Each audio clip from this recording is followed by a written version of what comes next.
إياك نعبد غير المغضوب عليهم ولا الضالين.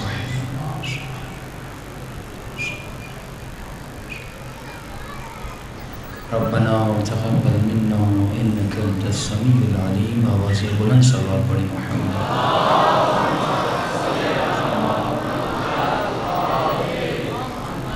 بسم الله الرحمن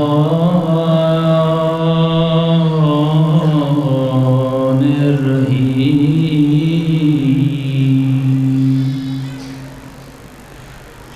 الحمد لله رب العالمين.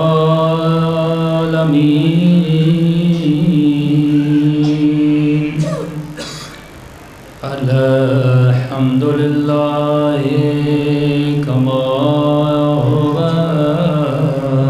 أهله.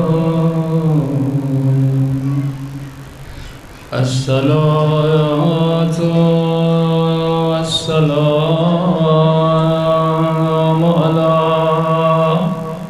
سيد المرسلين وخاتم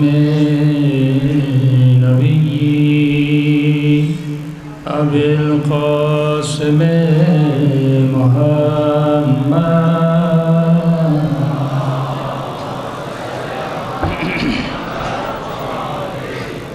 وعلى آله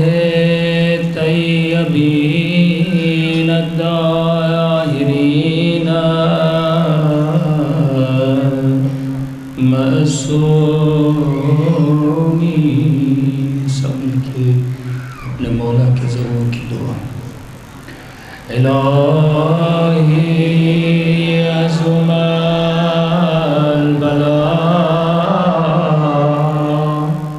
وبرح الخفاء وانكشف الغطاء وانقطع الرجاء وضاقت الأرض ومنعت السماء وأنت المستعان وإليك المشتكى وعليك المؤول في الشدة والرخاء. اللهم صل على محمد وآل محمد أولي الأمر الذين فرضت علينا طاعتهم وعرفتنا بذلك منزلتهم ففرج عنا بحقهم فرجا عاجلا قريبا كلمح البصر وأقرب. يا محمد يا علي يا علي يا محمد يا محمد يا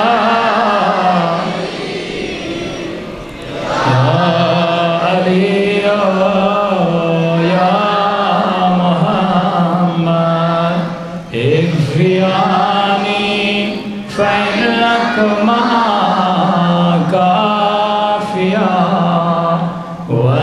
وانصراني فإنكما ناصرا. يا مولانا يا صاحب زمان الغوث أدركني أدركني أدركني الساعة الساعة الساعة العجل العجل العجل يا أرحم الراحمين صلوات پڑھیں محمد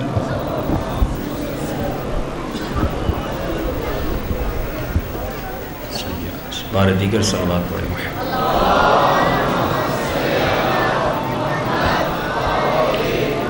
بسم اللہ الرحمن الرحیم رب اشرح لي صدری ویسر لي امری واحلل عقدۃ من لسانی یفقهوا قولی وبعد فقد قال اللہ تبارک وتعالی فی محکم کتابہ المجید وفرقانہ الحمید وقولہ الحق وهو أصدق الصادقين بسم الله الرحمن الرحيم إن في خلق السماوات والأرض واختلاف الليل والنهار لآيات لأولي الألباب الذين يذكرون الله قياما وقعودا وعلى جنوبهم ويتفكرون في خلق السماوات والأرض ربنا ما خلقت هذا باطلا صلوات پڑھیں محمد وآلہ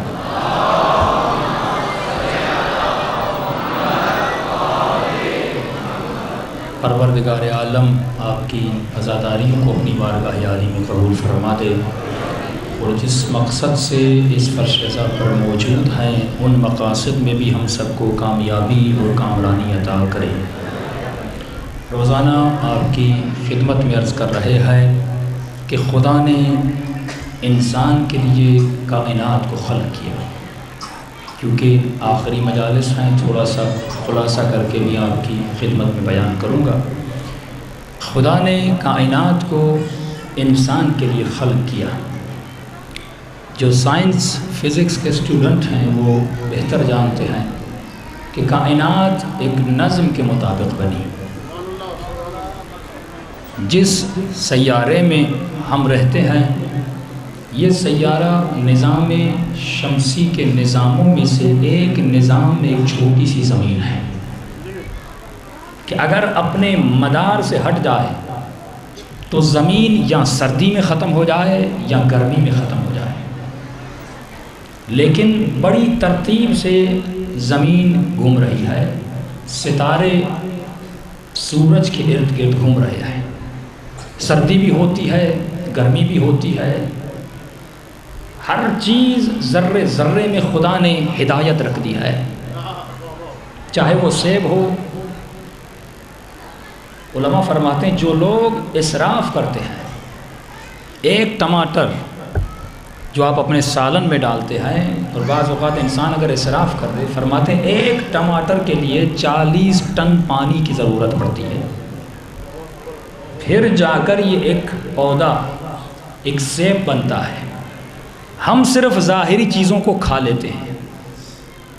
فرماتے کربلا کا واقعہ ہو یا کائنات میں کوئی بھی چیز ہو، جب دیکھو تو گزر مت جاؤ، جب دیکھو تو اپنی نگاہوں کو روک دو، یہ مت دیکھو کہ سیب درخت سے کس طرح گر رہا ہے، یہ دیکھو کہ سیب گر کیوں رہا ہے۔ نیوٹن جب نیوٹن بنتا ہے، یہ سائنسدان جب سائنسدان بنتے ہیں، جب فکر کرتے ہیں نا، کیونکہ فکر میں ہدایت ہے۔ جو انسان اسی طرح گزر گیا اس کو ہدایت نہیں ملے گی۔ کہ یہ مت دیکھو کہ سیب گر رہا، یہ دیکھو سیب کیوں گر رہا ہے۔ جب کیوں کو سمجھو گے تو زمین کی گریوٹی کو سمجھو گے، کشش ثقل کو سمجھو گے۔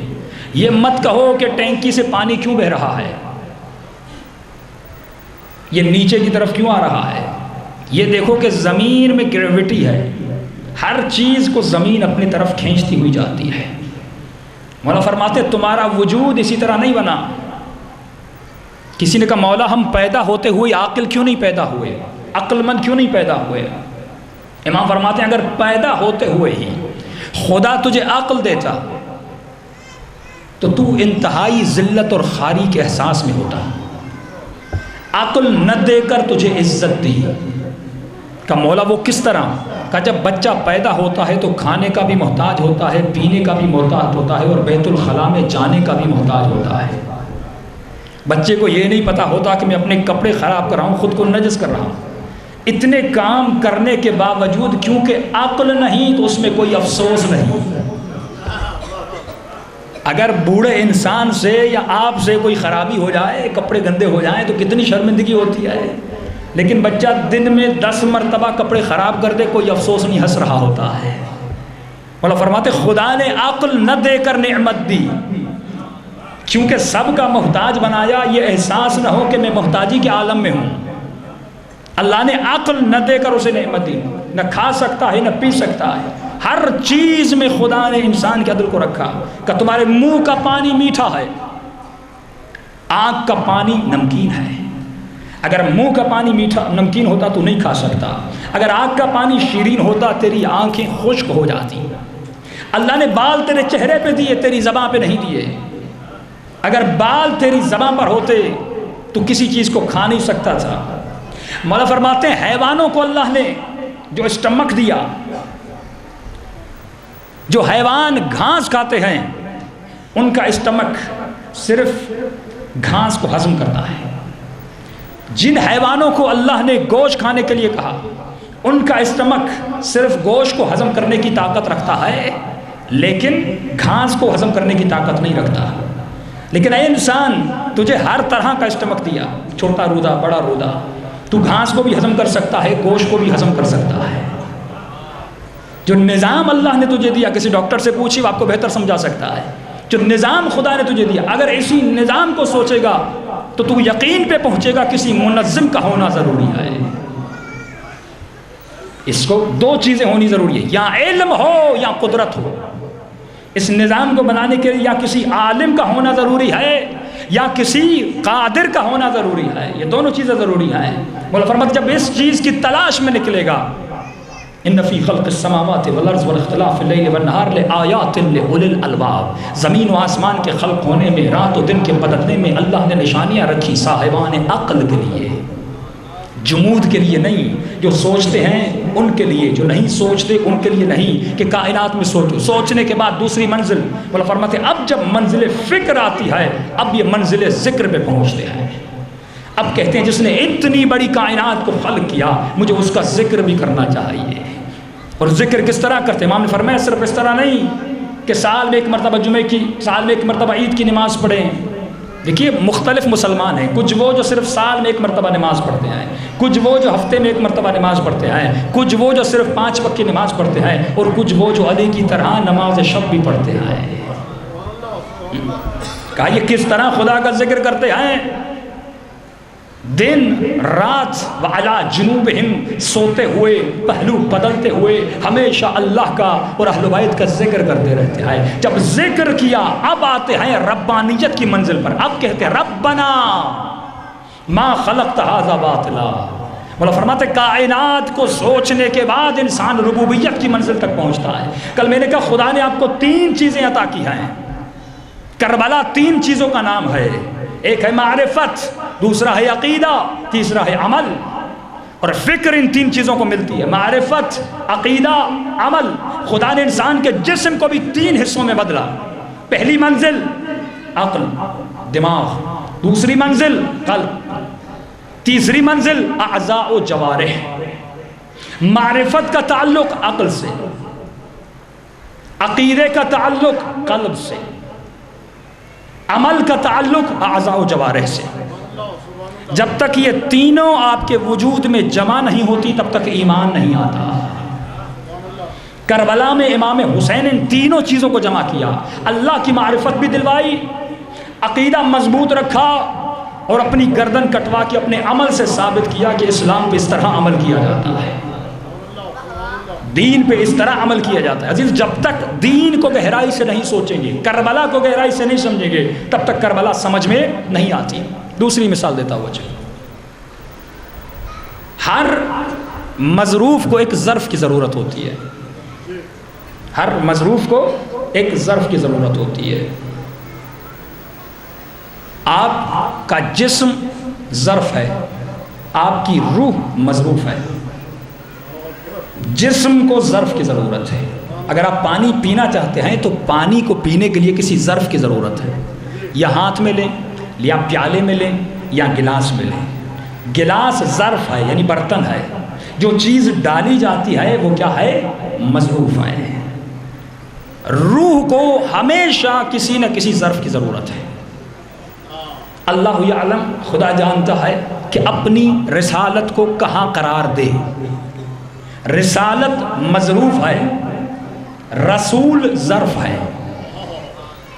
اللہ بہتر جانتا ہے کہ اپنی رسالت کو کہاں قرار دے. اگر مسلمان اسی ظرف اور مظروف کو سمجھ جاتے، کبھی اہل بیت کے مقام میں بھول کا شکار نہ ہوتے، کبھی رسول کے مقام میں بھول کا شکار نہ ہوتے. یہ کہنا بس عام سے انسان ہیں، ہمارے بس بڑے بھائی ہیں، بس احترام کرنا واجب ہے اور ان کے وجود میں کوئی کمالات نہیں. مولا فرماتے بالکل ایسا نہیں ہے. اے مسلمان، جو نبی کے وجود سے عیب نکالتا ہے، جو علی کے وجود سے عیب نکالتا ہے. دیکھیے مسلمان کبھی رسالت کو برا بلا نہیں کہتا، لیکن رسول سے عیب نکالتا ہے. وہابیوں کی بات کر رہا ہوں. کبھی ولایت سے عیب نہیں نکالتے، ولی سے عیب نکالتے ہیں. میں چھوٹی سی مثال دوں. آپ کے گھر میں قرآن ہے، آپ قرآن کو کس کپڑے میں رکھیں گے؟ جو کپڑا پاک ہو، صاف ہو، اس میں کوئی غلاظت نہ ہو، کوئی نجاست نہ ہو، کیونکہ کپڑا مظروف ہے، ظرف کو رکھا جا رہا ہے. ظرف جتنا بلند ہوتا ہے مظروف اتنا اچھا ہوتا ہے.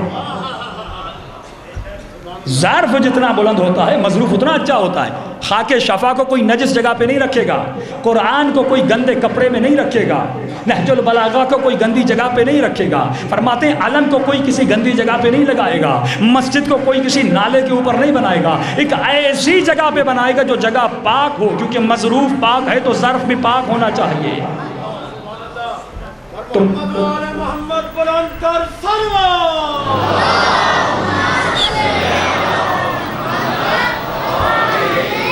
تو کہا جب تو قرآن کے لیے ایک پاک کپڑے، ایک پاک ظرف کو اختیار کرتا ہے تو خدا کیا اپنے نبی کے لیے پاک جسموں کو نہیں چنے گا؟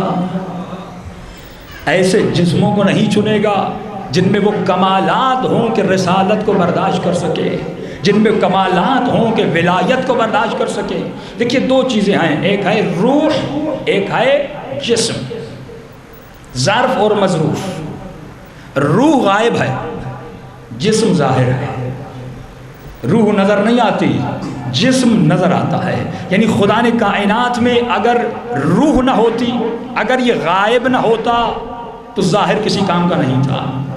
جب غائب روح سے نکل جاتا ہے، جسم سے نکل جاتا ہے تو جسم بیکار ہو جاتا ہے. لیکن جب یہ غائب روح میں آتا ہے، جسم میں آتا ہے، روح جب جسم میں آتی ہے تو روح کام والی ہو جاتی ہے. تو میں کہوں گا مسلمانوں، جب تمہارے چھوٹے سے جسم کو کسی غائب کی ضرورت ہے، یہ چھوٹا سا جسم ہے لیکن اسے غائب روح کی ضرورت ہے، تو کیا پوری کائنات کو کسی غائب امام کی ضرورت نہیں ہے؟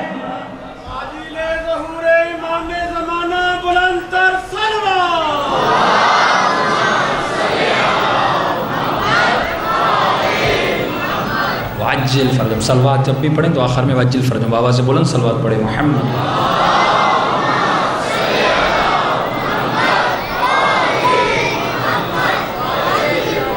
یہ ہے روح اور جسم. اب روح کیا ہے؟ دیکھیے ظریف چیزیں ہیں، لیکن انسان فکر کرے تو اپنا مقام بھی سمجھ سکتا ہے، اہل بیت کا مقام بھی سمجھ سکتا ہے. میرا گلا خراب ہے، میں زیادہ زور نہیں لگا رہا، لیکن آپ کی توجہات ہوں گی، تھوڑا بہت زور بھی لگ جائے گا.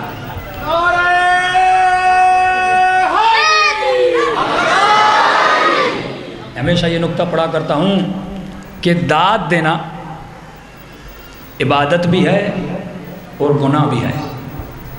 عبادت کب ہے اور گناہ کب ہے؟ اگر داد دینے والا داد دے ذاکر کو، خطیب کو، تو گناہ ہے. جس طرح اپنے چیلے بٹھا دوں اور سب کو کہوں بھائی جب نکتہ چھوٹے تو نعرہ مارنا، گلا پھاڑ پھاڑ کے مارنا. مجلس کے بعد میں تمہیں 100 دوں گا، 200 دوں گا یا 500 دوں گا، یا شہر سے 2 وینے بھر کر لاؤں اور کہوں میری مجلس کو خوب نعرے مارنا، خوب داد دینا، سمجھ میں آئے نہ آئے لیکن زبان پر واہ واہ واہ واہ ہو. تو یہ داد کس کو مل رہی ہے؟ ذاکر کو، خطیب کو. کہ اگر داد دی جائے خطیب کو تو گناہ ہے. کیونکہ تو نے اس کے ذات کو داد دی. لیکن اگر داد دی جائے ذکر کو، جو وہ ذکر کر رہا ہے وہ اہل بیت کا ذکر ہے، تو پوری رات بھی دیتے رہو تو عبادت میں شمار ہوتا ہے. صلوات پڑھے محمد وآلہ.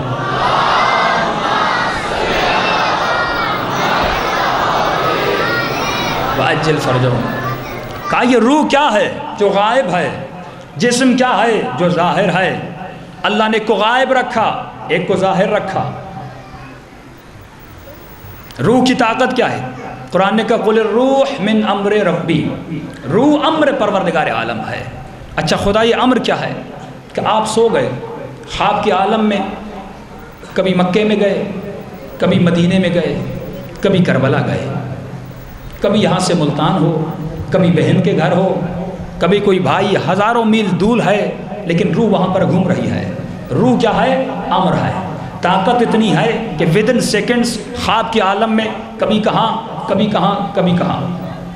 اچانک ایک مچھر آیا، اس نے آپ کو کاٹ دیا. ودن سیکنڈز روح پلٹ آئی اور آپ اٹھ گئے. روح میں اتنی طاقت، روح کیا ہے؟ امر ہے.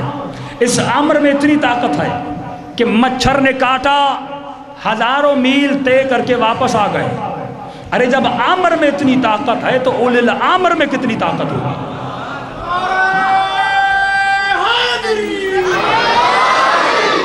جب ایک چھوٹے سے امر میں جو تمہارا روح ہے ودن سیکنڈز ہزاروں میلوں میں سفر کر سکتا ہے.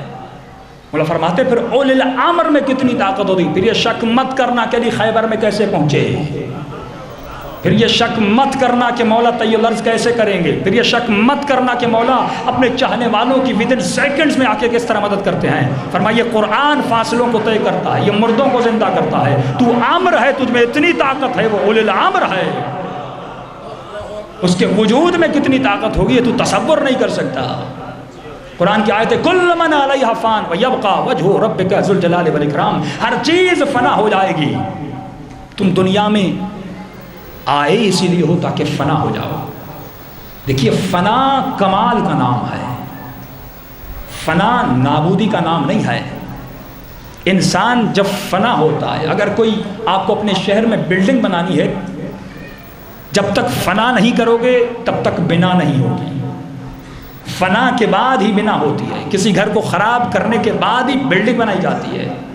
فرمائے جب تک بھولا بھالا بچپن فنا نہیں ہوتا تب تک جوانی نہیں آتی. جب تک جوانی فنا نہیں ہوتی تب تک بڑھاپا نہیں آتا. اور جب تک بڑھاپا فنا نہیں ہوتا تب تک موت نہیں آتی. اور جب تک موت نہیں آتی تب تک بقا نہیں ملتی. فنا ہے بقا کا نام. یہ مت سمجھنا کہ اگر تم دنیا سے چلے گئے تو اس فنا کی مطلب ختم ہو جاؤ گے. بلکہ فرماتے نہیں، یہ فنا بقا کا نام ہے. چھوٹی سی مثال ایک عالم دین دیا کرتے تھے. فرماتے آپ نے جب کاشتکاری کرتے ہیں، جب گندم کاری کرتے ہیں تو مومن کیا کرتا ہے؟ اسٹور سے ایک دانے کو اٹھاتا ہے، اس دانے کو زمین میں بوتا ہے، زمین میں ڈال دیتا ہے. اب یہ دانہ خدا کو کہتا ہے خدا دنیا والوں نے مجھے مٹی میں ملا دیا. اللہ کی آواز آتی ہے جس کو دنیا والے مٹی میں ملاتے ہیں میں اسے ہرا بھرا کر کے فصلوں میں اگاتا ہوں. یہ دانہ کہتے ہیں بے شعور تھا لیکن خدا نے اسے شعور دیا. اسٹور سے لائے، مٹی میں ڈالا. ایک مرتبہ جب مٹی میں ڈالا آپ نے سہاگا پھیر دیا، اس کو آپ نے غائب کر دیا کہ دشمن کی نظر بد سے بچ جائے. ایک مرتبہ جب یہ دانہ زمین کا دل چیر کر باہر نکلتا ہے، اب کسان دانے کو اٹھانے جاتا ہے. ایک مرتبہ جب اس دانے کی شاخ کو دیکھتا ہے اسے دانہ نظر نہیں آتا. ایک مرتبہ شاخ کو اپنے ہاتھ پہ رکھتا ہے، مسلتا ہے. مسلنے کے بعد کیا دیکھتا ہے؟ جب گیا تھا تو ایک تھا، جب غائب ہوا تھا تو ایک تھا. فرمایا ظاہر ہونا کمال نہیں ہے، ظاہر ہونا کمال نہیں ہے. ہر غائب کو ایک نہ ایک دن ظاہر ہونا ہے، لیکن کمال یہ ہے جب گیا تھا تو ایک تھا لیکن جب ظاہر ہوا تو 12-14 بن کے ظاہر ہوا.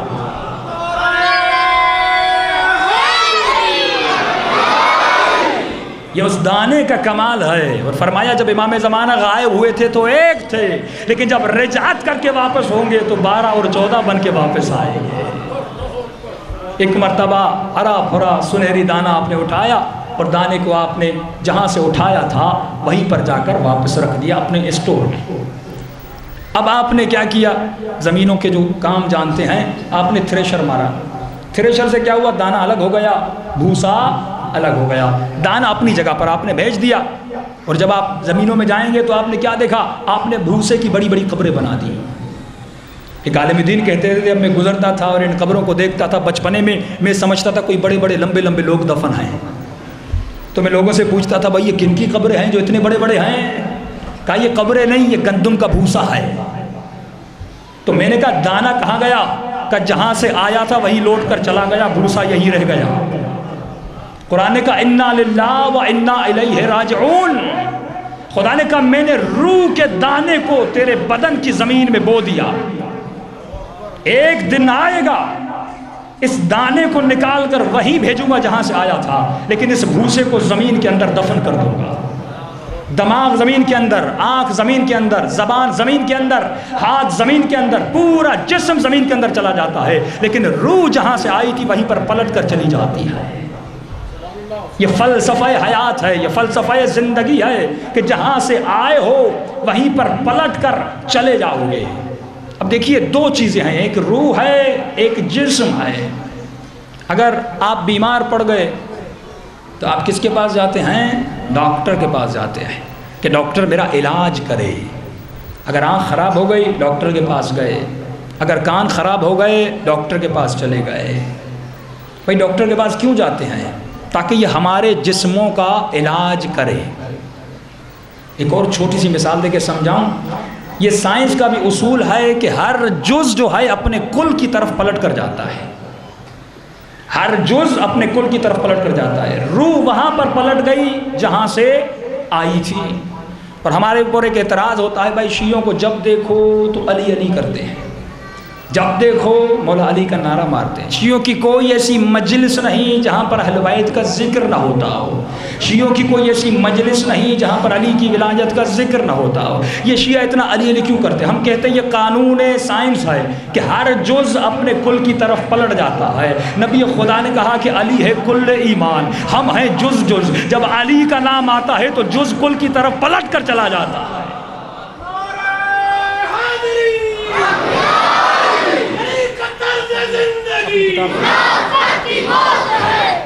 ہماری دستگاہ حق کا سیدھا راستہ، حسینیوں کی زندگی، شہید کربلا کا غم، شہید کربلا کا غم، نعرہ حیدری، کیونکہ علی ہے کل ایمان، اور جب کل کا ذکر ہوتا ہے تو جز اپنے کل کی طرف پلٹتا ہوا جاتا ہے۔ جن کے دل میں ایمان نہیں وہ علی کی طرف جائیں کیسے؟ کیونکہ ہمارے دلوں میں ایمان، کیونکہ ایمان مولا فرماتے ہیں ہمارے شیعہ نور کے وہ ذرات ہیں کہ بکھرے ہوئے ہیں پورے کائنات میں۔ یہ اصول سائنس کا اصول ہے۔ قبلہ جب جسم بیمار ہوتا ہے، اس قانون کو یاد رکھیے گا کہ ہر جز اپنے کل کی طرف پلٹ کر جاتا ہے۔ یہ کلی قانون ہے پوری کائنات کا کہ ہر جز اپنے کل کی طرف پلٹ کر جاتا ہے۔ آپ کو آنکھ کی بیماری ہو گئی، میں نے کہا مجھے ڈاکٹر کے پاس لے چلیے، آپ نے کہا قبلہ چلیے ڈاکٹر کے پاس چلتے ہیں۔ جیسے میں ڈاکٹر کے پاس گیا تو میں نے کیا دیکھا؟ ڈاکٹر کی آنکھیں خراب ہیں اور آہو بکا کر کے کہہ رہا ہے کہ میری آنکھوں میں درد ہے۔ میں کہوں گا بھائی پلٹو، جو ڈاکٹر اپنی آنکھ کا علاج نہیں کر سکتا وہ میری آنکھ کا کیا علاج کرے گا؟ میں نے کہا میرے دانت میں درد ہے، آپ نے کہا چلیے آپ کو ڈاکٹر کے پاس لے چلتے ہیں۔ جب ڈاکٹر کے پاس گئے تو میں نے دیکھا ڈاکٹر خود اپنے دانت پر ہاتھ رکھ کے بیٹھا ہے اور آہو واویلا کر رہا ہے کہ میرے دانت میں بڑا شدید درد ہے۔ میں نے کہا واپس چلو، یہ کہیں میرے دانت خراب نہ کر دے۔ آپ میں نے کہا دل میں درد ہے، آپ نے کہا چلو ہارٹ اسپیشل کے پاس چلتے ہیں۔ جب وہاں پر گیا وہ بیچارہ خود دل پہ ہاتھ رکھ کے کہہ رہا ہے مجھے دل کا دورہ پڑ گیا ہے۔ میں کہوں گا بچاؤ ایسے ڈاکٹر سے۔ تو آپ جب دنیا کا جسم بیمار ہوتا ہے تو ایسے ڈاکٹروں کو ڈھونڈتے ہیں جو خود بیمار نہ ہوں، ایسے طبیب کے پاس جاتے ہیں، ایسے حکیم کے پاس جاتے ہیں، ایسے سنیاسی کے پاس جاتے ہیں جو خود بیمار نہ ہو، جو اس علاج کا ماہر ہو، جس میں خود وہ عیب نہ ہو۔ تو جسم کی بیماریوں کے لیے تو ایسے حکیم کو ڈھونڈتے ہو، لیکن ہم کہتے ہیں جب روح بیمار ہو جائے تو کس طبیب کے پاس جانا چاہیے؟ اسپریچول ڈیزیزز، روح کی بیماریاں۔ روح کی بیماریاں کیا ہیں؟ حسد ہے، بغض ہے، حب دنیا ہے، حب مال ہے، دنیا پرستی ہے۔ تو ہم کسی ایسے کے پاس جاتے ہیں جس میں روحانی بیماریاں نہ ہوں، اس کو فقہ جعفریہ میں معصوم امام کہتے ہیں۔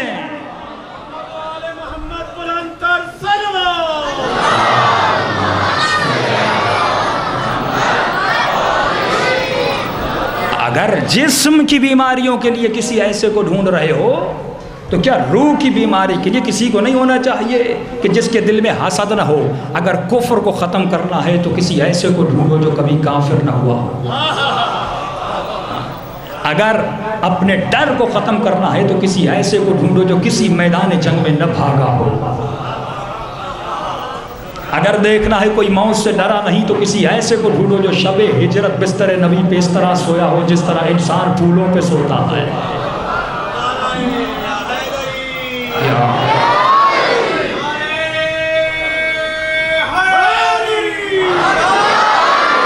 کیونکہ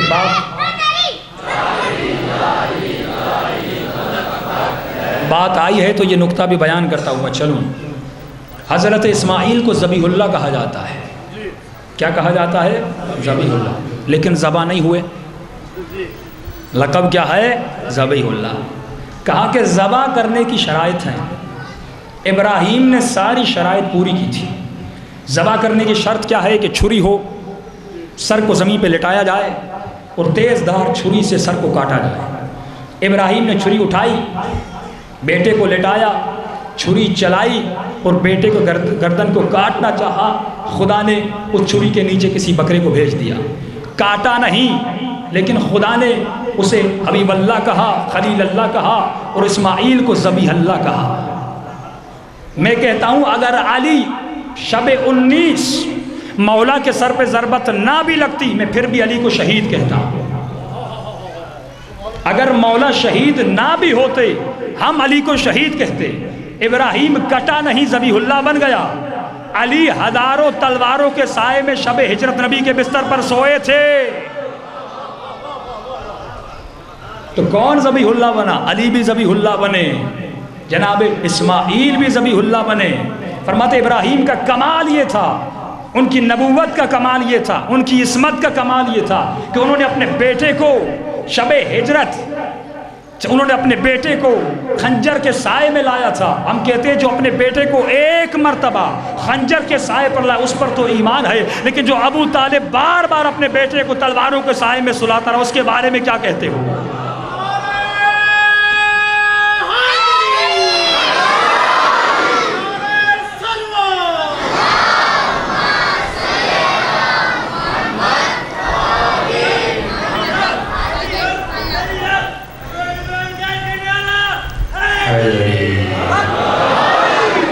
تو اگر بیچارہ مسلمان سوچتا، فکر کرتا تو کبھی گمراہ نہ ہوتا۔ اگر تاریخ کے واقعات میں فکر کرتا، امام حسین کربلا سے چلتے ہوئے ایک ہی جملہ کہتے ہیں، الناس عبید الدنیا، لوگ دنیا کی غلامی میں ہیں، لوگ دنیا کی غلامی میں ہیں۔ 10 منٹ میں تبلیغی جملے پڑھوں گا پھر مصائب کی طرف بڑھوں گا۔ مولا فرماتے ہیں کہ انسان کے قلب میں ایمان داخل کیوں نہیں ہوتا؟ کسی نے پوچھا مولا اپنے قلب کو خشوع اور خاضع کس طرح بنائیں؟ مولا فرماتے خضوع کی نشانی ہے، خضوع کی پہلی نشانی یہ ہے کہ اگر عبادت کرو تو تمہاری آنکھوں سے آنسو نکل آئیں، اگر ذکر حسین ہو تو تمہاری آنکھیں نم ہو جائیں۔ خشوع کا مطلب ہے قلب کا نرم ہونا۔ مولا فرماتے ہیں یہ گریہ، آنکھوں سے آنسو جو آتا ہے یہ نشانی ہے کہ تمہارے قلوب نرم ہیں۔ لیکن فرماتے فقست قلوبہم، جن کے قلوب سخت ہو جاتے ہیں، مولا فرماتے ہیں ان کو رونا نہیں آتا، عبادت میں لذت نہیں ملتی۔ کہ مولا کیا کریں کہ قساوت قلب کو مٹائیں؟ مولا فرماتے ہیں اگر قساوت قلب کو مٹانا چاہتے ہو تو اپنے دل سے حب دنیا کو نکالو، مال دنیا کی محبت کو نکالو۔ کل میں نے عرض کیا کہ اگر کوئی مومن حج پہ جا رہا ہے، زیارت حسین پہ جا رہا ہے اور ہر سال جا رہا ہے، لیکن اس کے ہمسائے میں کوئی بیوہ خاتون ہے، کوئی یتیم بچہ ہے، کسی باپ کو بیٹی کی شادی کروانی ہے، کوئی مومن بیمار ہے، علاج کے پیسے نہیں ہیں، اگر وہ زیارت پہ جا رہا ہے اور اس مومنہ اور مومن کی مدد نہیں کر رہا تو اس کی زیارت قبول نہیں ہے، کیونکہ شیطان من طاعت الی طاعت، ایک طاعت سے دوسری طاعت کو گمراہ کرتا ہے۔ زیارت پہ جانا بھی ثواب ہے، غریب کی مدد کرنا بھی ثواب ہے۔ اب شیطان دھوکہ دیتا ہے کہ بھائی زیارت پر جاؤ، غریب کی مدد کیوں کرتے ہو؟ مولا فرماتے مومن وہ ہے جو ضروری اور غیر ضروری کے فرق کو سمجھ جائے کہ مجھے اہم وقت میں کرنا کیا ہے۔ بینک میں 5 لاکھ 6 لاکھ 10 لاکھ پڑے ہوئے ہیں، لیکن یہ نہیں سوچ رہا کہ میرے محلے میں، میرے شہر میں کوئی غریب زادیاں ہیں، سید زادیاں، ان کی مدد کروں۔ اس کی پوری فکر یہ ہے کہ مجھے 5 لاکھ کو 15 لاکھ میں بدلنا کیسے آئے، مجھے 10 لاکھ کو 20 لاکھ میں بدلنا کیسے آئے۔ مولا فرماتے جن کے دلوں میں دنیا کی محبت آ گئی، خدا نے ان کے دل کو پتھر بنا دیا، عمل کی محبت کو نکال دیا، حسین کی محبت کو نکال دیا، اہل بیت کی محبت کو نکال دیا، کہ مولا کیا کریں کہ دلوں سے دنیا کی محبت نکلے۔ مولا فرماتے بہترین کام ہے کہ زکوٰۃ دو، صدقہ دو، خمس دو۔ خمس واجب کیوں ہوا مومنین پر؟ تاکہ دنیا کی محبت نکلے۔ میں آپ سے ایک سوال کروں گا، اگر کوئی مسلمان چوری کر کے کپڑے خریدے اور ان کپڑوں سے نماز پڑھے، کیا نماز قبول ہوگی؟ اگر کوئی مسلمان چوری کر کے نظر و نیاز دے، کیا نظر و نیاز قبول ہوگا؟ نہیں ہوگا، کیونکہ چوری کا مال ہے۔ تو یہ مسلمان کیسے تصور کرتا ہے میں جناب زہرا کا حق چوری کروں اور نظر و نیاز کروں اور عبادت کروں؟ یہ خمس حق زہرا ہے، یہ خمس حق امام الزمانہ کا ہے۔ مولا فرماتا ہے مومن اپنے دل سے دنیا کی محبت کو نکالو۔ مولا فرماتا ہے جو انسان کنجوس ہے وہ دنیا بھی تباہ کرتا ہے، آخرت بھی تباہ کرتا ہے۔ کہ یہ مال کس کے لیے جمع کر رہے ہو؟ اے مومنو، ایک دن آئے گا جب قبر کا منہ دیکھو گے، جب مر جاؤ گے قبر میں نہ پیسہ کام آئے گا نہ دنیا کی دولت کام آئے گی۔ جب قاضی شریح نے گھر خریدا، مولا علی کے پاس آیا، یا علی دستخط کیجئے، دستاویزات دیجئے۔ ایک مرتبہ امام نے کہا قاضی شریح تو نے ایسا گھر خریدا ہے جس کا ایک کنارہ قبر سے لگتا ہے، ایک کنارہ جہنم سے لگتا ہے۔ ہمارے گھر تو ایسے ہیں جو بنے بنائے ہوئے ہیں، ڈبل سٹوریز، 3 سٹوریز، ہر ضرورت وہاں پر پوری کر رہے ہیں، اے سی بھی لگی ہوئی ہے، پنکھے بھی لگے ہوئے ہیں، بیڈ بھی لگے ہوئے ہیں، فرنیچر بھی لگے ہوئے ہیں، لیکن مولا فرماتے غریبوں کے گھر میں یہ کچھ بھی نہیں۔ تو کس طرح ایسے گھر میں رہ سکتا ہے کہ جب تجھے پتا ہے تیرے اطراف میں غریب رہ رہے ہیں؟ کہ قاضی شریح تو نے ایسا گھر بنایا شوشا کے لیے کہ لوگوں کو دکھاؤ میرا گھر بڑا ہے، لوگوں کو دکھاؤ میں اتنے بڑے گھروں میں رہتا ہوں۔ مولا نے فرمایا تیرے گھر کا ایک کنارہ قبر سے لگتا ہے، اپنے قبر کے گھر کو بناؤ۔ دیکھیے ہمارے مدارس کی سب سے بڑی طاقت خمس ہے۔ جو مومن خمس نہیں دیتا وہ مدارس کو نقصان دیتا ہے، مساجد کو نقصان دیتا ہے۔ پوری زندگی جسموں کی تو خدمت کرتے ہیں، لیکن خمس کی طاقت جو اہل بیت نے نعمت ہمیں عطا کی اس کو نہ دے کر اپنے مدارس کو نقصان پہنچاتے ہیں۔ میرے چھٹے امام سے پوچھا مولا آپ کے لیے سب سے زیادہ پرسکون جگہ کون سی ہے؟ مولا نے یہ نہیں کہا مجھے کعبے میں مزہ آتا ہے، مولا نے یہ نہیں کہا مجھے قبر نبی پر مزہ آتا ہے، مولا نے یہ نہیں کہا مجھے نجف میں مزہ آتا ہے، مولا نے یہ نہیں کہا مجھے کربلا میں مزہ آتا ہے، مولا نے کہا مجھے اس جگہ پہ سب سے زیادہ مزہ آتا ہے جہاں پر تعلیمات محمد و آل محمد سکھائی جاتی اور سیکھی جاتی ہیں۔ آل محمد بلند تر صلوات۔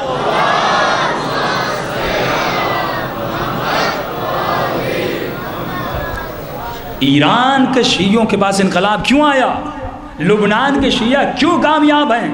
کیونکہ انہوں نے خمس کے ذریعے سے اپنے دین کو مضبوط کیا۔ جب مدارس آباد ہوں گے، جب علماء آباد ہوں گے، ایک عالم کے پاس گھر نہیں رہنے کے لیے، اپنے بچوں کا خرچہ نہیں دینے کے لیے، لیکن ہم رات کو اے سی میں سکون سے سوتے ہیں، لیکن وہ عالم جو پیش نماز ہے اس کے پاس کھانے کے لیے پیسہ نہیں آئے۔ حالانکہ یہ حق زہرا ہے، حق امام زمانہ ہے، لیکن ہم ادا نہیں کرتے۔ مولا فرماتے ہر عبادت کے لیے غریب اور امیر کی شرط رکھی ہے، لیکن خمس واحد عبادت ہے کہ غریب پر بھی واجب ہے، امیر پر بھی واجب ہے۔ جب میرے ساتھ امام کے پاس خمس لایا جا رہا تھا تو امام کے لانے والے وکیل نے امام کو کچھ دکھایا کہ مولا یہ کسی نے 1000 درہم دیے، کسی نے اتنا سونا دیا، کسی نے اتنی چاندی دی۔ امام فرماتے ہیں سب کا کنارے پہ رکھ، مجھے اس بوڑھی خاتون کا 1 درہم دے جس نے خلوص دل سے میرے پاس بھیجا ہے۔ کہا مولا کون سی خاتون؟ کہا جو چرخہ چلا چلا کر ایک ایک روپیہ کما کر کے لیکن سال میں 1 درہم خمس نکال کے میری طرف بھیجتی ہے۔ اے مومن تیرے گھر کی کھڑکی بھی ہے لیکن مدارس میں کھڑکیاں نہیں، پنکھے نہیں۔ یہ جو دین کی تعلیم حاصل کرتے ہیں یہ آپ کے بچوں کو اور میرے بچوں کو کچھ دینے کے لیے کرتے ہیں تاکہ تیرے بچے دین سیکھیں، تاکہ تمہارے بچوں میں دین آ جائے۔ ایران کا انقلاب اس طرح نہیں آیا، انقلاب ایران اگر پھیلا تو مدرسے فیضیہ سے پھیلا۔ جس مدرسے میں تعلیم دین ہوتی تھی، جس مدرسے میں دین سکھایا جاتا تھا، جس مدرسوں میں روح کی تربیت ہوتی تھی، امام زمانہ فرماتے ہیں جو لوگ دین کی تعلیم حاصل کرتے ہیں وہ میرے بیٹوں کی طرح ہیں، کیونکہ انہوں نے اپنی دنیا کی زندگی کو وقف کر دیا اہل بیت کے لیے۔ لیکن ہم اپنے مال سے اتنا بھی نہیں دے سکتے کہ اہل بیت کی راہ میں خرچ کرے۔ مولا فرماتا ہے یہ حب دنیا انسان کو شیطان بنا دیتی ہے، یہ حب دنیا انسان کو اپنے ساتھ بنا دیتی ہے، یہ حب دنیا انسان کو شیور بنا دیتی ہے۔ نبی کے صحابی ہیں جناب ثعلبہ، ایک مرتبہ رسول خدا کے پاس آتے ہیں، دل اتنا خشوع، اتنا نرم کہ نبی جب قرآن پڑھتے تھے رونا شروع کر دیتے تھے، نبی جب نماز پڑھتے تھے یہ گریہ کرنا شروع کر دیتے تھے۔ ایک مرتبہ نبی خدا نے ثعلبہ کو بلایا، ثعلبہ میرے پاس آ جا۔ ثعلبہ جیسے آیا نبی خدا نے فرمایا تو غریب ہے، تو چاہتا ہے میں تجھے کچھ دوں تو امیر ہو جائے، تیرے دل میں خشوع ہے؟ کہتا ہاں یا رسول اللہ۔ نبی فرماتے فلاں امیر تاجر کے پاس جا، اس کی بیٹی سے جا کر رشتہ لے۔ فرماتے جیسے اس کی بیٹی کے پاس گیا رشتہ لینے، اس تاجر نے کہا تیری جرت کیسے ہوئی، تو اتنا غریب ہے، تو مجھ سے رشتہ لینے آیا ہے؟ کہ رشتہ لینے میں نہیں آیا، نبی نے بھیجا ہے۔ ایک مرتبہ کا نبی کا حکم آنکھوں پر، میں نے اپنی بیٹی تمہیں دے دی، کہ جیسے بیٹی ملی مال ملا دولت ملی۔ اب نبی نے دیکھا اس میں مسجد میں آنا کم کر دیا، عبادتوں میں آنا چھوڑ دیا۔ پیغام بھیجا بھائی ثعلبہ کیوں نہیں آ رہا؟ کہ یا نبی خدا امیر ہو گیا ہے، دولت آ گئی ہے، اب وقت کہاں کہ تو آپ کی محفل میں آئے۔ آج مومنین کہتے ہیں ہمیں وقت نہیں کہ ہم مسجد میں نماز پڑھنے آئے، ہمیں وقت نہیں کہ ہم حسین کی مجلس کو وقت دیں، ہمیں وقت نہیں اپنے بچوں کو اکیڈمیوں میں ڈالا ہے، انگلش پڑھانے کے لیے بھیجا ہے، ڈاکٹر بنانے کے لیے بھیجا ہے، انجینئر بنانے کے لیے بھیجا ہے، لیکن وقت نہیں کہ اپنے بچوں کو نہج البلاغہ پڑھائیں، وقت نہیں اپنے بچوں کو قرآن پڑھائیں، وقت نہیں اپنے بچوں کو نماز کا درس دیں، دین کا درس دیں۔ مولا فرماتے جب دنیا آ جاتی ہے لوگ علی کو بھول جاتے ہیں، لیکن جب فقیر ہو جاتا ہے کہ بلا دعا کریے اللہ رزق دے، دعا کریے اللہ یہ مسئلہ حل کرے، اور جب دعا قبول ہوتی ہے تو یہ دین سے دور ہوتے ہوئے چلے جاتے ہیں، دل قسی ہو جاتا ہے۔ امام نے کہا، رسول نے کہا کہ ثعلبہ کے پاس پیغام بھیجو، کہ کہاں ہے؟ کہ بڑی زمینیں خریدی ہیں، کھیت باڑی میں 100 اونٹ ہیں، پتہ نہیں ہزاروں میں بکریاں ہیں، کہ جا کر پیغام دو کہ اگر 100 اونٹ ہیں تو 1 اونٹ زکوٰۃ کریے نکالتے ہیں، اللہ نے اتنا کچھ دیا ہے 1 نکالتے ہیں۔ جب نبی کا صحابی اس کے پاس جاتا ہے کہ ثعلبہ نبی نے پیغام بھیجا ہے، کہ کون سا پیغام؟ نبی کہہ رہے اللہ نے تجھے 100 اونٹ دیے ہیں، 1 اونٹ اللہ کی راہ میں دے دے۔ ثعلبہ کہتا ہے نبی کیا چاہتے میں دوبارہ غریب ہو جاؤں؟ میں نہیں دوں گا۔ حب دنیا، حب دنیا، جس انسان کو نبی پر ایمان نہیں، امام زمانہ پر ایمان نہیں، اور خمس اتنی کوئی بڑی مشکل بات نہیں ہے۔ امام فرماتے سال میں 1 دن نکالو، حساب و کتاب کرو، اس دن اپنے خرچے مخارج سب نکال کر 1 دن، 19 رمضان، 15 شعبان، 10 محرم، 1 دن نکال دو، مختص کر دو مولا پورے سال میں جب یہ دن آئے گا میں خمس نکالوں گا۔ اس دن اپنی پوری کنجی کمائی جو ہے اس کو دیکھو وہ کتنی ہے، اپنے اخراجات، بچوں کے اخراجات، بیوی کے اخراجات، اہل و عیال کے اخراجات، کھانے پینے کے اخراجات، ضروریات جو دنیاوی ہیں سب کو نکال کر پھر جا کر جتنا تمہارے ہاتھ میں بچتا ہے، اگر 1000 بچتا ہے تو 200 نکالو، اگر 1,00,000 بچتا ہے تو 20,000 نکالو۔ یہ 20,000 نکالو گے یہ کہاں جائیں گے؟ مولا فرماتے اس کا ایک سہم امام ہے، جس سہم امام سے مسجد بنتی ہے، امام باڑہ بنتا ہے، مدرسہ بنتا ہے، طالب علم بنتے ہیں، اور ایک ہے سہم سادات، اگر کہیں پر غریب سید خاتون ہے، یتیم سید بچہ ہے، مولا فرماتے اس کا پیٹ پلے گا۔ اگر تو اس طرح خمس کو ترتیب سے نکالتا جائے گا پھر نہ تیرے معاشرے میں کوئی غریب شیعہ ہوگا نہ کوئی غریب سید ہوگا۔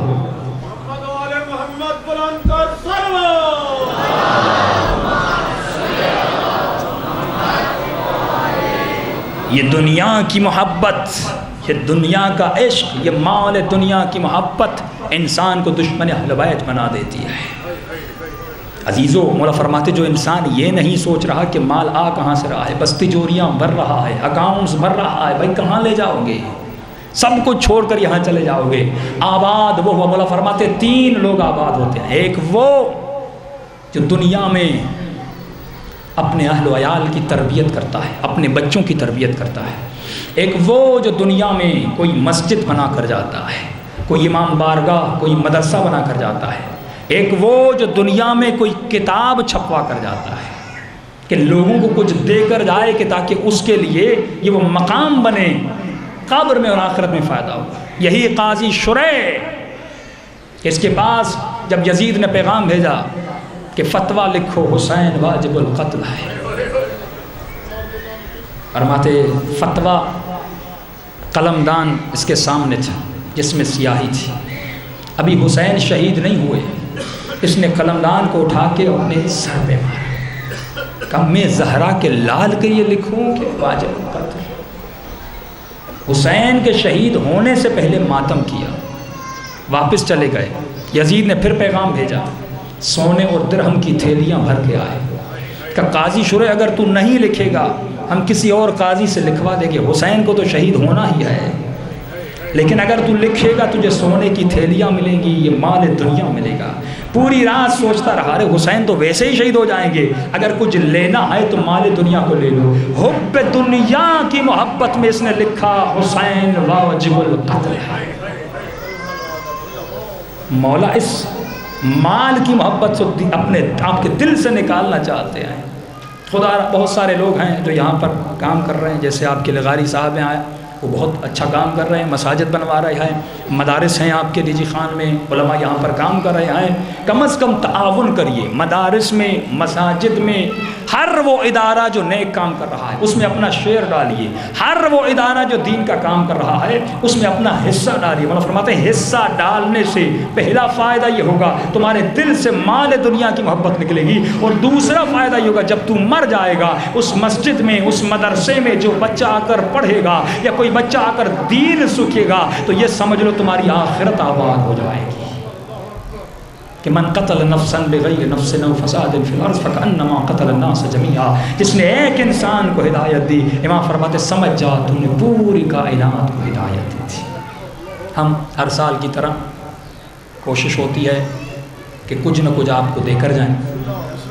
اس سال بھی ایک کتاب ہم نے چھپوائی ہے، یہ کتاب کیونکہ فکر اور ذکر کا موضوع تھا، انشاءاللہ کل کی 2 مجالس میں کوشش کریں گے کہ تھوڑا سا اذکار کو بھی بیان کیا جائے کہ جب انسان اپنی آنکھ کو، اپنے ہاتھوں کو، اپنے قدموں کو، اپنی زبان کو پاک کرتا ہے، اپنی فکر کو پاک کرتا ہے، اب معصوم فرماتے اللہ نے تجھے ایک ایسی طاقت دی کہ لا یمسہ الا المطہرون، یہ قرآن کی طاقت۔ جب تو پاک ہو کر قرآن کے پاس جائے گا اور جو اذکار قرآنی اہل بیت نے بتائے ہیں کم از کم دن میں 10 منٹ 15 منٹ اگر تو نکال کر ان اذکار پہ عمل کرے گا، مولا فرماتے تمہاری دنیا بھی آباد ہوگی، تمہاری آخرت بھی آباد ہوگی۔ ایک واقعہ بتاؤں اور ایک ذکر بتاؤں اور مسائل کی طرف پڑھوں۔ آیت اللہ نخدکی کے واقعات میں نے کئی بار آپ کو سنائے ہیں۔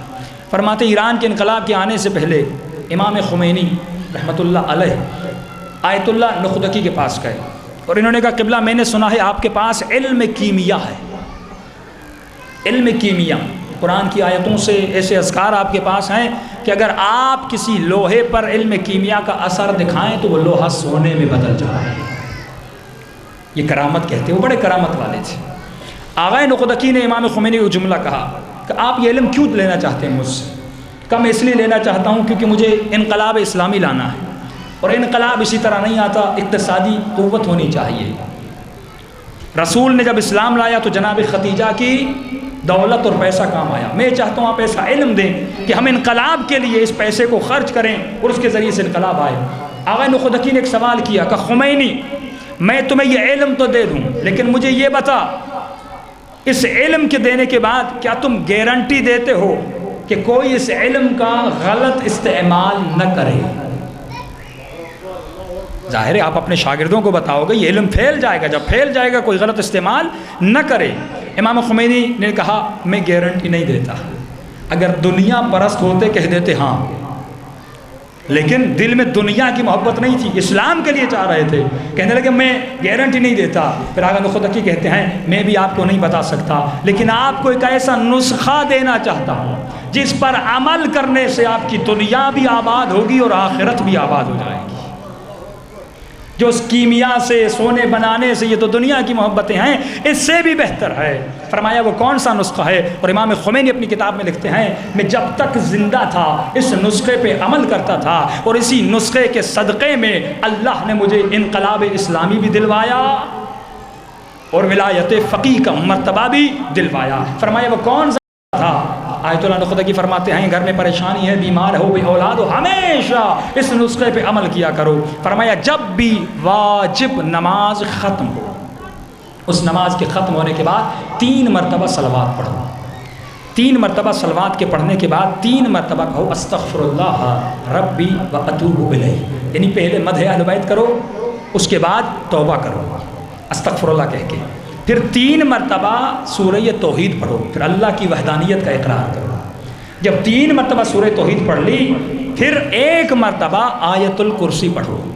آیت الکرسی کے پڑھنے کے بعد، یہ قرآن کی 2 آیتیں ہیں، ان آیتوں کو پڑھو کہ من یتق اللہ یجعل لہ مخرجا ویرزقہ من حیث لا یحتسب، کہ جو تقوی الہی اختیار کرتا ہے، خدا اسے وہاں سے رزق دیتا ہے جہاں سے وہ تصور بھی نہیں کر سکتا۔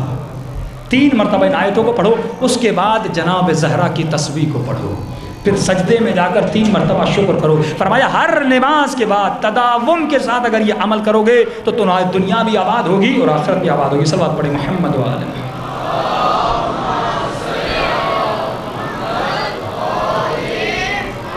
کیونکہ ہم ممبر پر دیر سے بیٹھتے ہیں، بیانات بھی کم پڑ جاتے ہیں، اذان کا وقت قریب ہو جاتا ہے۔ اس کتاب کے آخر میں ایک نسخہ ہے مولا علی کا، جسے کہا گیا معجون قرآنی۔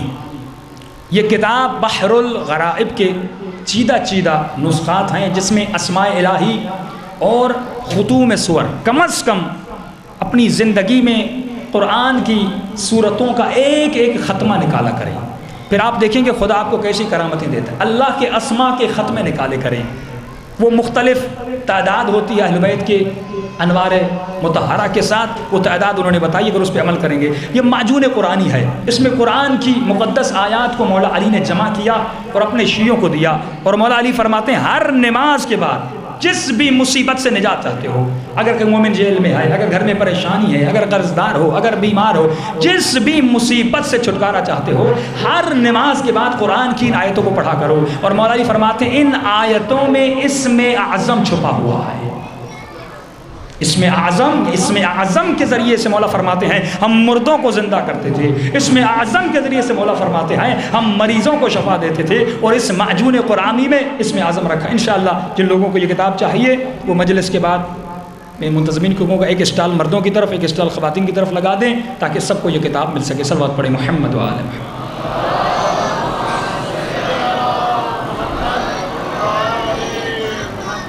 آج علمدار با وفا جناب عباس کی مخصوصی ہے۔ اگر کربلا کے واقعات میں ہم فکر کریں تو وہاں سے بھی درس ملتا ہے۔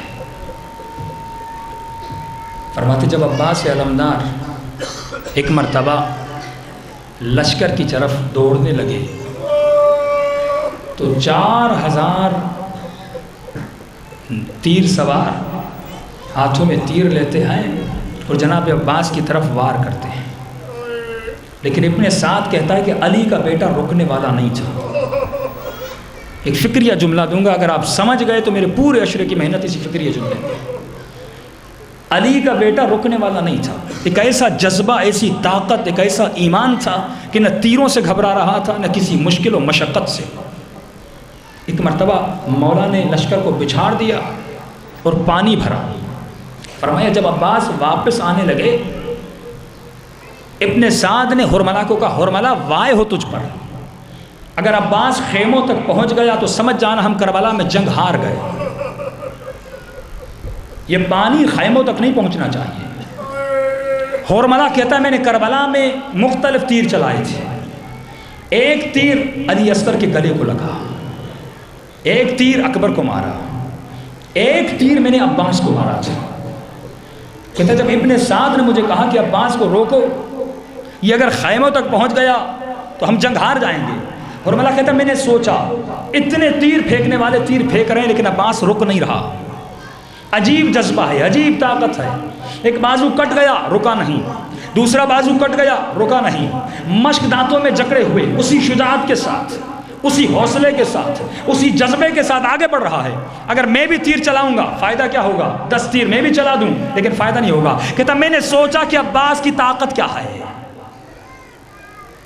وہ کون سا جذبہ ہے جس کی وجہ سے عباس اس حوصلے کے ساتھ بڑھ رہے ہیں. فرماتے ایک مرتبہ میں نے جب غور کیا، جب تیر چلتے تھے عباس کبھی اپنے دائیں بازو کو دیتے تھے، کبھی بائیں بازو کو دیتے تھے، کبھی اپنے سینے کو آگے کرتے تھے. ایک چیز تھی جن کو عباس چھپا رہے تھے. لگ ایسے رہا تھا کہ عباس کی ساری امیدیں اس چیز میں ہیں. میں سمجھ گیا عباس کی طاقت یہ ہے، اگر عباس کو روکنا ہے تو مشق سکینہ کو مارو.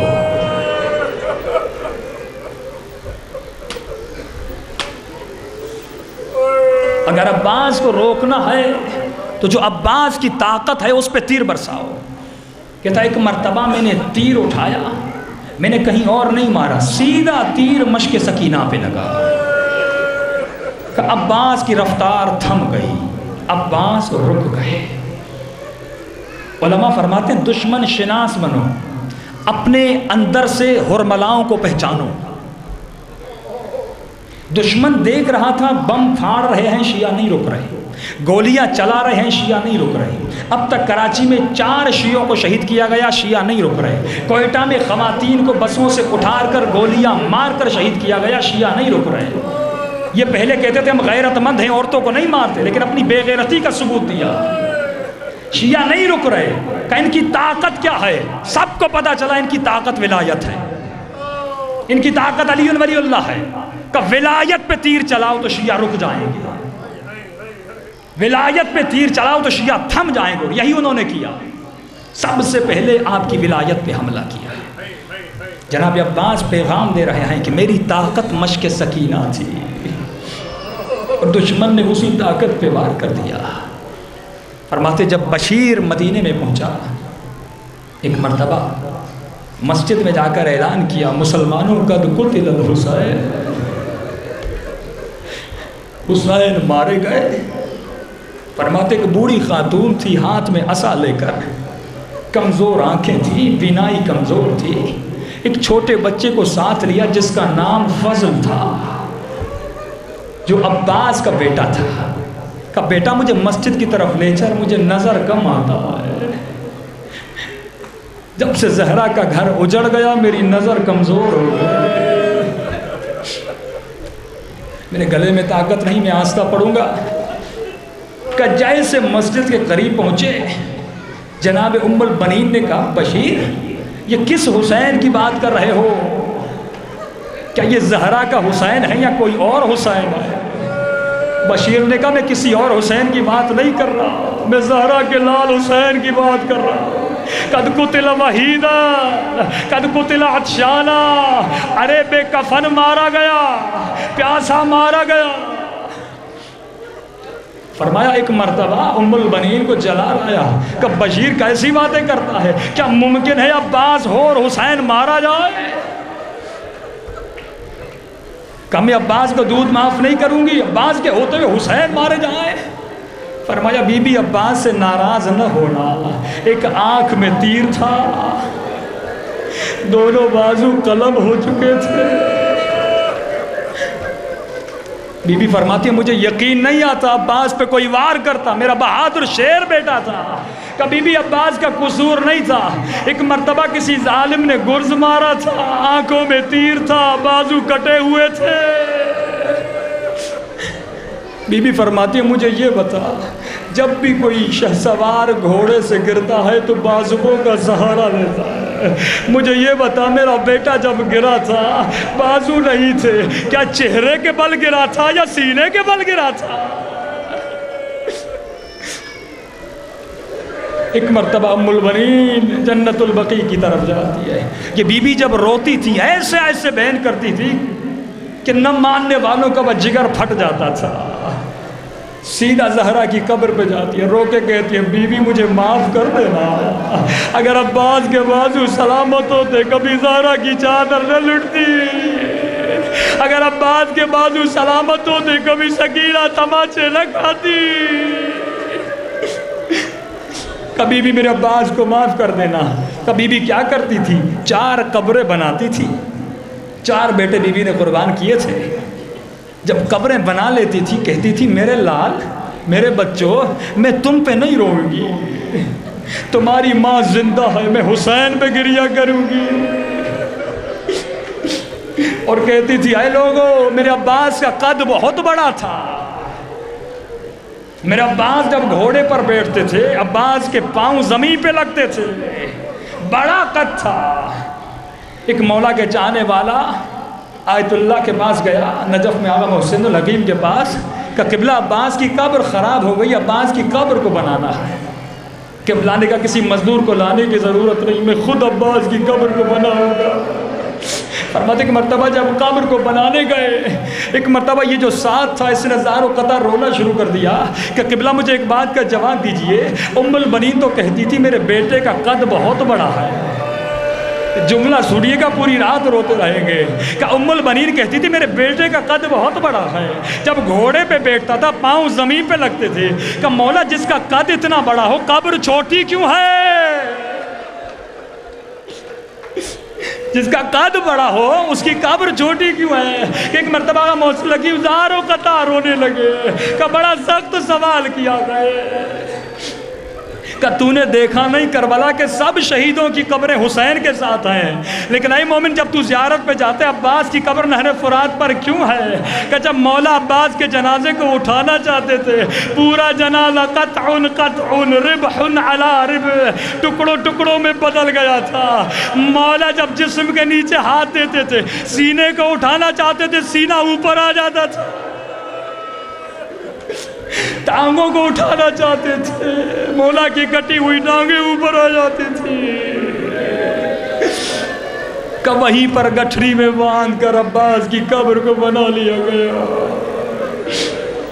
عزیز و عباس ہے باب الحوائج، باب الحوائج کیوں ہیں؟ فرمایا جب عباس کے بازو کٹ گئے نا ایک مرتبہ دعا کرنا چاہا، لیکن خدا کو کہتے ہیں پروردگارا دعا کے لیے ہاتھوں کا ہونا ضروری ہے، میرے ہاتھ نہیں ہے۔ خدا نے کہا عباس آج کے بعد میں نے تجھے باب الحوائج بنا دیا، جو تیرے ہاتھوں کا واسطہ دے گا میں اس کی دعا کو رد نہیں کروں گا۔ بس آخری جملے سے میں تمام کروں، عباس کو اجازت نہیں ملتی تھی، ذاکر نے سارے مسائل پڑھ دیے، یہ روایت پڑھ دوں اور آپ کی زحمت کو تمام کروں۔ عباس کو اجازت نہیں ملتی تھی کہ مایوسی کے عالم میں ایک خیمے کے ساتھ ٹیک لگا کر کھڑے ہو گئے، ایک خیمے کے اندر سے 4 سالہ بچی کے رونے کی آواز آئی، کہتی تھی چچا مجھے بڑی پیاس لگی ہے۔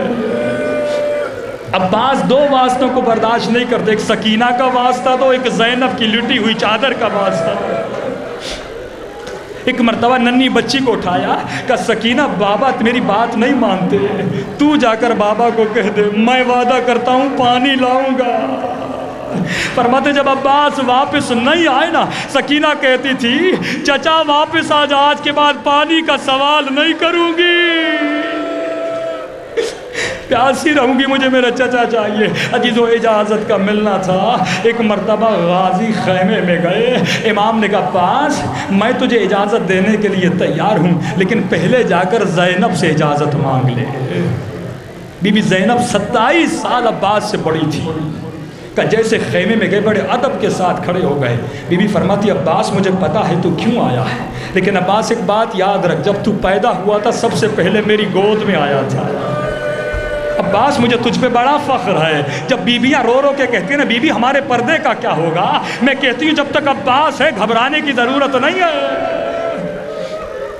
کہ عباس میں تجھے روکتی نہیں لیکن میری ایک بات سنتا جا، کہ جی آقا زادی، کہ عباس تھوڑا کھڑا ہو جا۔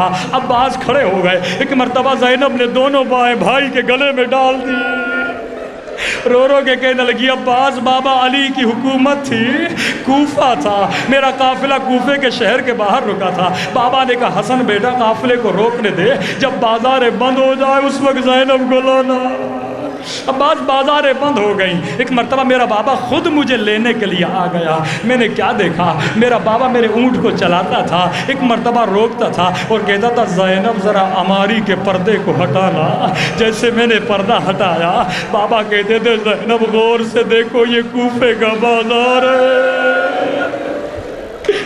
عباس قافلہ آگے چلتا تھا, دوبارہ بابا سواری کو روک دیتے, کہتے تھے زینب ذرا غور سے دیکھو یہ کوفیوں کے گھر ہے. قافلہ آگے چلتا تھا, بابا پھر روک دیتے, کہتے تھے زینب ذرا غور سے دیکھو یہ کوفے کی گلیاں ہے.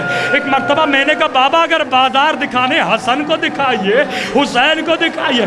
عباس میرا بابا زمین پہ بیٹھ کے رونے لگا, کہا زینب یہی بازار ہوگا,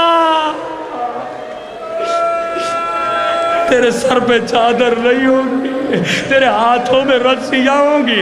عباس میں نے بابا سے ایک سوال کیا تھا, میں نے کہا بابا آپ امام ہیں, علم غیب جانتے ہیں, مجھے یہ بتائیے جس بہن کا بھی ایک بھائی ہوتا ہے اس کا کوئی نام نہیں لیتا.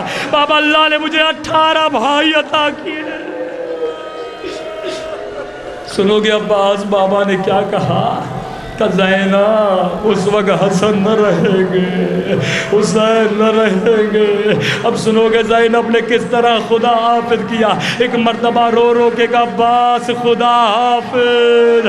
اب میں زینب سمجھ گئی میری چادر اترنے کا وقت قریب ہے, میرے ہاتھوں میں ہتھکڑیاں بدلنے کا وقت قریب ہے. ایک نجف کا ذاکر منبر پر گیا, اس نے مولا کے مصائب پڑھے, کہ عباس کے بازو کٹ چکے تھے, لیکن مومنوں ایک وقت آیا کسی ظالم نے عباس کی آنکھ میں تیر لگایا. جیسے کسی مومن نے یہ تیر کا سنا وہیں پہ بے ہوش ہو گیا. عالم نے کہا ذاکر یہ روایت کبھی نہ پڑھا کر, عباس کی آنکھ میں تیر لگا تھا. یہ عالم گھر جاتا ہے, رات کو خواب دیکھتا ہے, مولا عباس کہتے ہیں عالم میری آنکھ میں تیر لگا تھا, میرے ذاکروں کو کیوں منع کرتا ہے. فرماتے میں نے سب برداشت کیا, لیکن آیا عالم جب میں گھوڑے پہ سوار تھا نا تیری آنکھ میں چھید چلی جاتی ہے, تجھے نیند نہیں آتی. عالم نے میری آنکھ میں پورا تیر مارا تھا. روایت کے بڑے سخت امام زمانہ موجود ہو مجھے معاف کر دے. فرماتے میری آنکھ میں تیر لگا تھا. اے ظالم اگر میں تیر کو نکالتا ہاتھوں کا ہونا ضروری تھا, میرے ہاتھ کٹے ہوئے تھے. ایک مرتبہ میں نے اپنے سر کو ہلایا تاکہ تیر نکلا جائے, لیکن تیر نہیں نکلا. میں نے اپنے سر کو جھکایا, گھٹنوں کو اٹھایا, گھٹنوں کو تیر میں ڈالا, جیسے سر کو بلند کرنا چاہا. ایک مرتبہ کسی ظالم نے میرے سر پہ گرز مارا.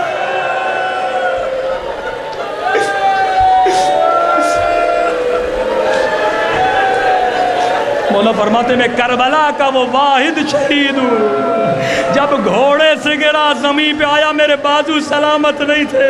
ایک جملہ مولا کی خدمت میں کہوں گا, مولا ہاں سچ ہے آپ کربلا کے واحد شہید ہیں, جب گھوڑے سے گرے آپ کے بازو نہیں تھے, لیکن میرا سلام ہو اس بی بی پہ جب 11 محرم کو زینب اونٹ سے گری, اس طرح گری جس طرح عباس گرے تھے.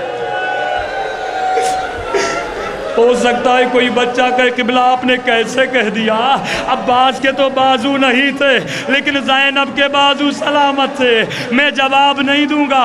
امام زمانہ فرماتے ہیں میرا سلام ہو ان دادیوں پہ جن کے ہاتھ ان کی گردنوں سے بندھے تھے.